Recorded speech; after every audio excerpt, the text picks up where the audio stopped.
လေးနော် ဒါစာကြီး ဒီသဘာဝသာတော့ကျွေးသေးအောင်ပဲကျွတ်မှာကျွေးရ ဩ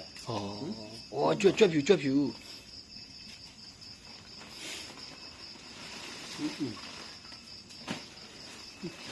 ဒါဒီထဲမှာတော်တော်ကြာနေနေဆိုအယောင်တော်ပြောင်းနေလားမသိ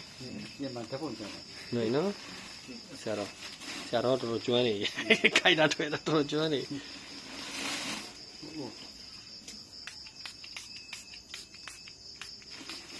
တော်ကျွမ်းနေဒါအထီးလားမလားမင်းဆရာနော် အမဖြစ် ဟုတ်လားနင်း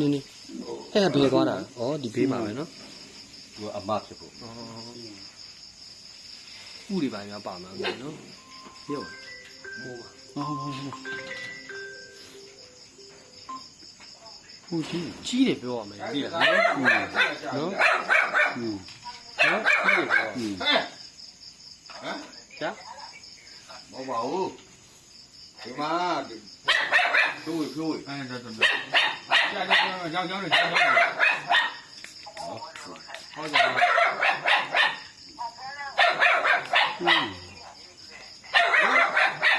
ရမောင် ရော နော် ပြောဒီမှာကြဒီမှာဩဒါအင်းရောလာတော့ဘူးလားဟောမပြောဘူးဒီမှာအေးဟိုတော့တင်လို့တို့ ငါးတိုင်း ငါးတယ်နော်အဲသူကတော့တောက်ချောက် ဟုတ်လားငါးလို့လားပဲ တောက်ချောက်တယ် သူတော့ရှောက်လာ ဟုတ်သူဘယ်အဲ့လိုပဲဝင်လာဖြစ်နေနော်ဒီကဘယ်လိုဝင်လာအေး ဟိုက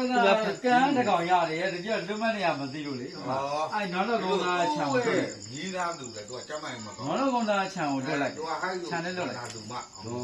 ကျင်းလူတာအလက်ကောက်လာမှာ တို့လေး